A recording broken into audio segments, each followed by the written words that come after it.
Have you ever noticed that we spend more time maintaining our homes than we do maintaining the one place we actually live, our bodies?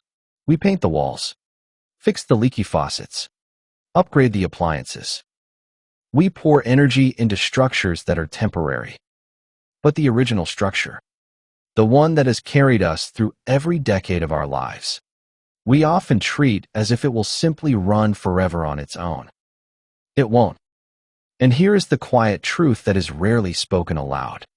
Most of what we have been told about aging is focused on the wrong things. We chase shortcuts. We look for the single pill, the one diet, the perfect workout. But a long, strong life is not built on any single thing. It is built on a foundation. And that foundation, for most of us, has slowly been eroding beneath our feet without us even noticing. Today, we are going to walk through the blueprint. We are going to look at what that foundation is made of, and more importantly, how to rebuild it. You are listening to the Longevity Library, where we archive the wisdom of healthy aging. The architecture of a long life. Rebuilding from the cellular level. There is a question that eventually arrives for most of us. Often quietly, perhaps on a morning when the light is a certain way or after a night of restless sleep. It is not a panic question, but a curious one. It asks, what truly makes the difference between simply adding years to life and adding life to those years? We are surrounded by messages about health, each one promising a shorter path or a more efficient secret. But longevity, real longevity, is not a secret. It is not a single pill, a specific diet, or a 10-minute workout. It is something far more interesting. It is an architecture, a structure built from the ground up, piece by piece, with materials that have been tested not by marketing campaigns, but by the long, slow arc of human history. When we look back at the turn of the 20th century, the most common profession in America was farming. This is not a nostalgic footnote. It is a biological clue. For the vast majority of human existence, our days were spent outdoors.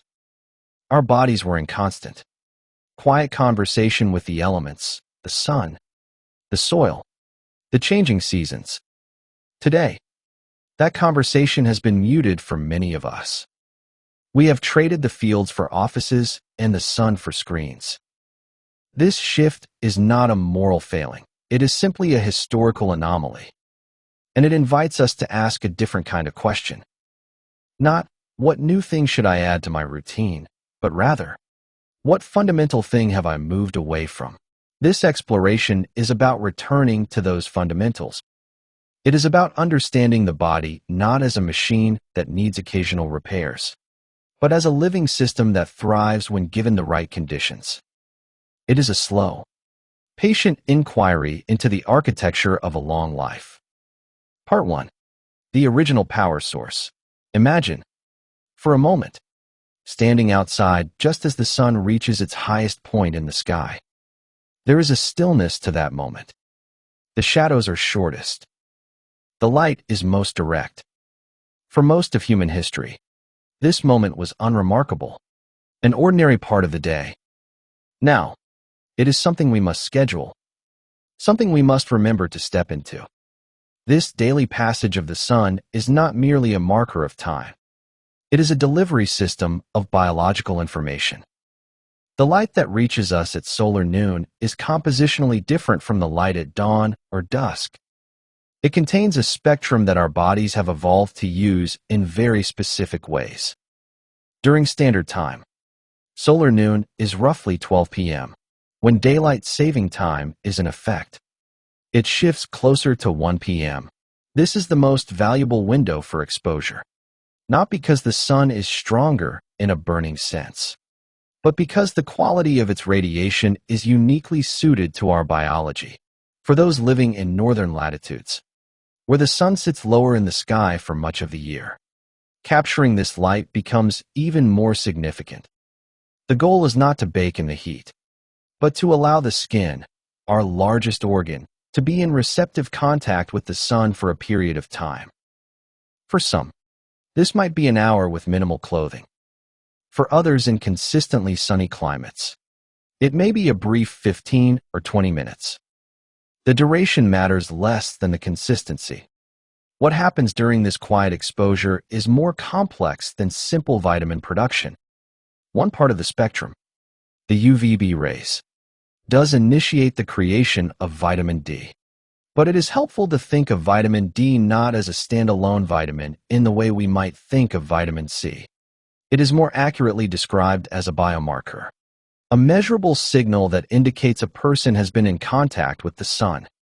The body has its own ancient intelligence when it comes to this process. Unlike a supplement, which introduces a fixed amount, sun exposure comes with a built-in regulatory mechanism. The body knows when to stop producing, when it has enough.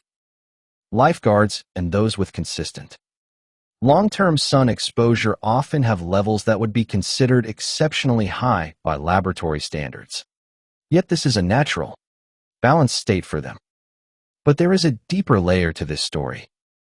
The UVB rays that create vitamin D make up only a small fraction of the sun's spectrum. A much larger portion, perhaps 4 or 5 times greater, is composed of near-infrared radiation. This is light that behaves differently. It is not absorbed by water in the way other wavelengths are, which allows it to penetrate more deeply into the body, reaching not just the skin but the tissues and cells beneath. Inside almost every one of our cells are tiny structures called mitochondria. They are often described as the power plants of the cell, and the description is apt. They take in fuel and convert it into a form of energy the body can use. Near-infrared light appears to have a direct and beneficial relationship with these mitochondria. It reaches them and interacts with a specific enzyme, one that contains minerals like iron and copper. In a body that is under metabolic stress, this enzyme can become less efficient. The energy from the near-infrared light helps restore its function, clearing a bottleneck in the energy production line. Perhaps even more significantly, this light helps create a special state for the water inside our cells. This is not the water we drink. It is water that has become structured, forming a more organized, gel-like state. In this state, water can act almost like a battery, holding a charge and storing energy. This structured water then feeds that energy to the mitochondria, making the entire process more efficient. It is a remarkable system, light from a star, traveling 93 million miles, reaches our skin, and through a series of elegant steps, helps charge the very batteries of our cells. This is not a prescription for everyone to move to the equator. It is an invitation to reconsider the value of the ordinary.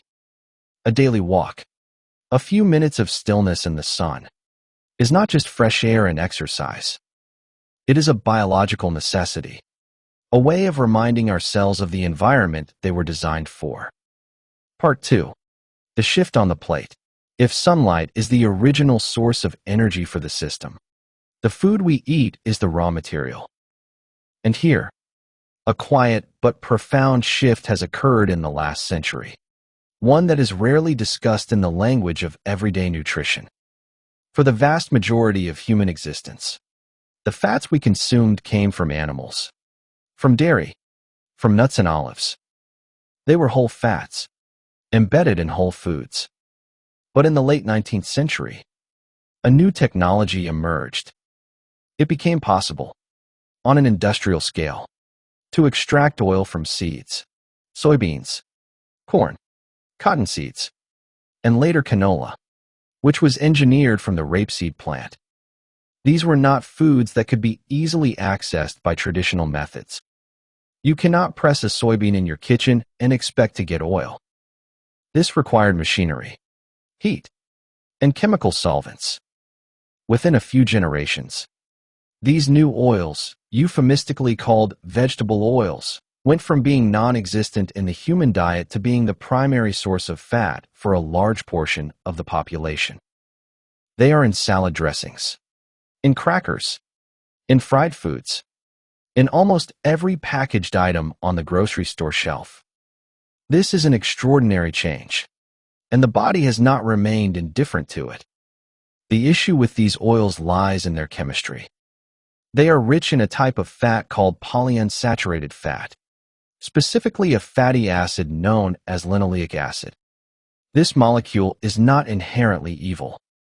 It is essential in tiny amounts, but it is also highly fragile. It is prone to oxidation, which is a fancy way of saying it goes rancid easily. It reacts with oxygen, especially when exposed to heat, light, or air. This process creates a cascade of new compounds, sometimes referred to as oxalums, or oxidative metabolites of linoleic acid. These are not simple fats anymore. They are reactive molecules that can cause significant disruption inside the body. Think of it this way. A high-quality olive oil, which is low in linoleic acid, can sit in a cool, dark cabinet for months. A bottle of soybean oil, left out in the same conditions, will eventually smell and taste wrong. That is oxidation occurring slowly. Now imagine that same process happening inside the warm, oxygen-rich environment of your body. Every time you eat foods made with these oils, the resulting compounds are not nourishing. They are, in a very real sense, metabolic irritants. Researchers have observed that once a person's intake of linoleic acid exceeds a certain modest threshold, their risk profile for a wide range of age-related conditions begins to change. The numbers that were once considered normal in a modern diet are, from a historical perspective, exceptionally high. Many people today consume 10, 15, or even 20 grams of linoleic acid daily, far above the levels our biology is equipped to handle comfortably. This excess is one of the drivers of a condition now recognized as nearly universal. It is called metabolic inflexibility. It describes a state where the body has lost its ability to efficiently switch between burning different types of fuel. It becomes rigid, stuck, less adaptable. One of the most reliable ways to measure this flexibility is by looking at fasting insulin levels. Insulin is a hormone that helps move sugar from the bloodstream into cells. When fasting insulin is high, even within a range considered normal by many laboratories, it suggests the cells are struggling, that they are not responding to the signal as they should. A truly healthy, flexible metabolism is associated with a very low fasting insulin level. Yet a significant majority of the population, according to large-scale data, now falls outside of that optimal range. The solution is not complicated, though it requires a shift in awareness. It is a return to fats that are stable, that have been part of the human diet for millennia. Butter, tallow, lard from well-raised animals, coconut oil, and olive oil are all low in fragile polyunsaturated fats. The goal is to gradually reduce the presence of industrial seed oils in the kitchen and on the plate. This means reading labels, asking questions in restaurants, and recognizing that foods described as vegetable oil or soybean oil are modern industrial products, not traditional foods. It is not about perfection, but about a gentle, consistent drift back toward foods that are less likely to cause internal friction. Part 3. The scaffolding within. When we think of protein, we tend to think of muscle, a chicken breast, a steak, a fillet of fish. This is understandable. Muscle meat is what we see most prominently in the market. But muscle is only one part of the animal, and a focus on muscle alone leaves out a vast and critical component of our own biology. Consider this. Roughly 1/3 of all the protein in the human body is not muscle protein at all. It is collagen. Collagen is the architectural protein. It is the scaffolding that gives structure to our skin, our hair, our nails. It forms the tendons that attach muscle to bone, and the ligaments that hold bone to bone. It is woven into the very matrix of our bones. giving them a degree of flexibility and resilience. Without adequate collagen, the body begins to lose its structural integrity. The body can manufacture collagen, but the demand for it is so high that it becomes, in practice, a nutrient we must obtain from food. The raw materials for collagen are specific amino acids, particularly glycine, proline, and hydroxyproline. Muscle meat, while rich in other amino acids, is relatively low in these specific ones. It provides plenty of methionine and tryptophan, but not nearly enough glycine. This creates a nutritional imbalance. The body, given an abundance of muscle meat but a shortage of connective tissue, is like a construction site with plenty of bricks but not enough mortar. The bricks can be stacked, but without the mortar, the structure is fragile. Some researchers have noted that an excess of certain amino acids found in muscle meat, like methionine, has been associated with reduced lifespan in animal studies. Conversely, an adequate supply of glycine has been linked to longevity. The key is balance. The kind of balance that comes from eating an animal more completely. For most of human history, this balance was automatic. When you hunted an animal or raised one for food, you used the whole thing. The bones were cracked for marrow. The joints were simmered for broth. This was not a health trend. It was thrift, a way of honoring the animal and extracting every bit of nourishment. That tradition holds the answer for us today. The most practical way to reintroduce these structural proteins into a modern diet is through bone broth. The traditional method, simmering bones for 3 days, is impractical for most lives. But a pressure cooker changes this entirely. In just a few hours, it can break down the collagen-rich connective tissue from bones, especially from the joints, and release it into the water.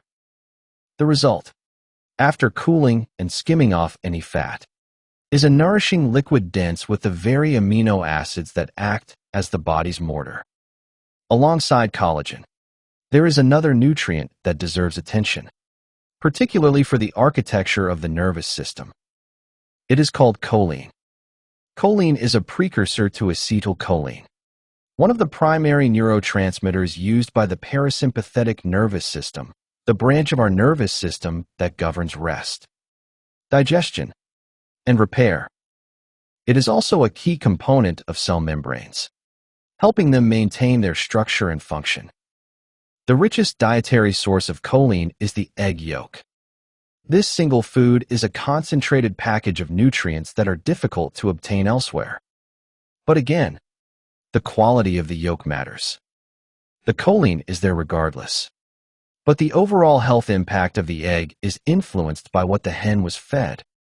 An egg from a chicken raised on a diet high in corn and soy will be higher in the fragile linoleic acid mentioned earlier.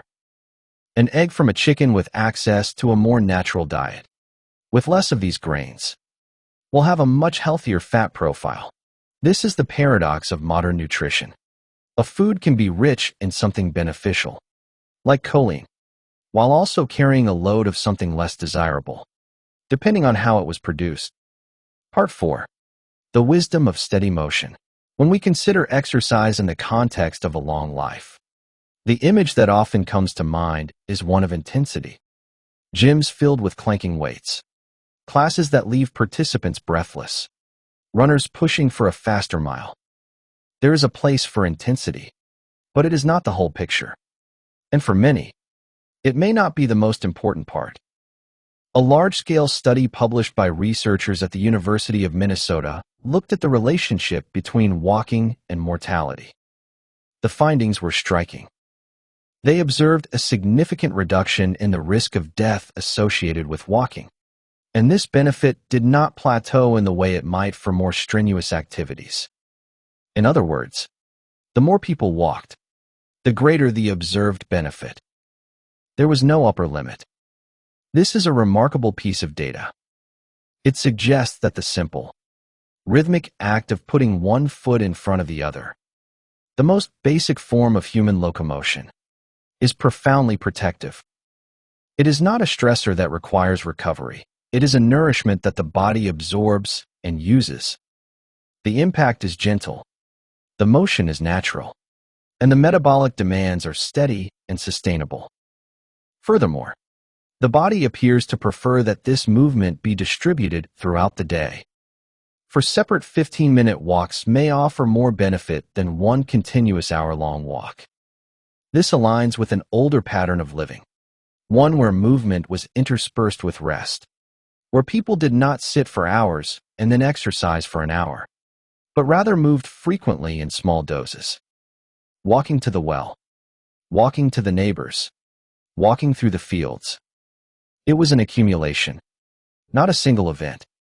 Resistance training, or working with weights, also has a place, particularly as we age. The gradual loss of muscle mass, known as sarcopenia, is a real and measurable phenomenon. Maintaining muscle is important for strength, for balance, for metabolic health. But here again, the principle of moderation applies. There is a difference between training for function and training for extremes. Very high volumes of resistance training can become a significant stressor on the body, raising stress hormones and creating a state of chronic inflammation. The goal is not to build the most muscle possible, but to maintain enough muscle to live well. A modest amount of resistance work, done consistently, appears to be the wiser path. There is a third category of movement that is often overlooked, and it has to do with the health of our joints, particularly the spine. It is estimated that a very high percentage of adults will experience some degree of cervical spine or neck issues in their lifetime. The neck is a complex structure, responsible for supporting the head and housing the nerves and blood vessels that serve the brain. Yet most exercise routines pay it little attention. This is where the concept of mobility, distinct from flexibility or strength, becomes important. Mobility is about the ability to move a joint through its full, intended range of motion with control. For the neck, this means gentle, deliberate movements in all directions. One simple technique involves tracing a slow, controlled figure-8 pattern with the nose, an infinity sign that encourages the neck to move in a multiplanar way. This is not stretching, it is a form of gentle, intelligent movement that maintains the health and function of the joint capsules and the surrounding tissues. A simple, practical way to get a sense of one's overall functional health is to measure grip strength. It may seem unrelated to longevity, but grip strength is surprisingly predictive. It requires not just muscle, but also the nervous system's ability to recruit that muscle and the cellular energy to sustain that recruitment. A device called a dynamometer can provide a simple number, a snapshot of this fundamental capacity. The ability to hang from a bar for a period of time is another expression of the same thing. It is a compound measure of strength, endurance, and neurological health. Part 5. The unseen environment. Beyond the food we eat and the way we move, there is an invisible environment that shapes our health just as powerfully. It is the environment of information, of ideas, of emotional input. We are, in a sense, always eating. We consume not only food, but also images, sounds, and narratives. And just as some foods are nourishing and some are irritating, some information feeds us and some depletes us. The modern media environment, with its constant churn of sensational headlines and manufactured urgency, is designed to capture attention. It does so by activating the body's stress response. Stories of danger, conflict, and uncertainty trigger ancient survival circuits. The body prepares for a threat that never arrives, and this repeated activation leaves a residue of low-grade anxiety. Over time, this chronic stress has a biological cost. It elevates certain hormones. It disrupts sleep. It diverts energy away from repair and toward vigilance. The body, which should be in a state of restoration, remains in a state of readiness. This is not a trivial matter. It is a metabolic tax, paid daily, by anyone who consumes large amounts of inflammatory media. This is where the physical and the mental converge. A body with robust cellular energy, with flexible metabolism and a well-nourished nervous system, is better equipped to handle stress. It is more resilient. It can process a moment of anxiety and return to baseline. But a body that is already depleted, already struggling with energy production, has less capacity to buffer these stressors. The anxiety lingers. The stress becomes chronic.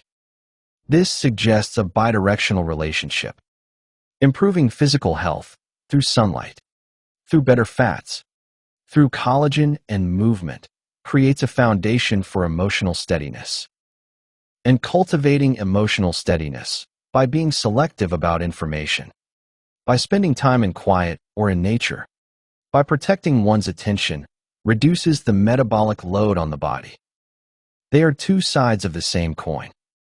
There is another layer to this. When the body is well nourished and the mind is not constantly agitated, there is a possibility for something else to emerge. It might be called intuition, or clarity, or simply a sense of being more present. It is the ability to access a kind of wisdom that is not analytical, not the result of processing data, but something quieter and more immediate. This is not a mystical claim. It is a description of what happens when the noise is turned down. The signal that was always there becomes audible. Part 6. Returning to the pattern. If we step back and look at all of these elements together, a pattern begins to emerge. It is not a list of rules, but a set of principles. It is the outline of a way of living that is both ancient and urgently modern. The first principle is to seek the original sources of energy. The sun, in the middle of the day, is the primary one. It is free, it is available, and it communicates directly with our cells in ways we are only beginning to understand. A daily practice of exposure, even for a short time, is a form of nourishment that cannot be replicated by any supplement. The second principle is to reduce the modern irritants. The industrial seed oils that have quietly infiltrated our food supply are the most significant of these. They are not evil, but they are foreign, and the body struggles to handle them in large quantities. Replacing them with traditional fats is a return to stability.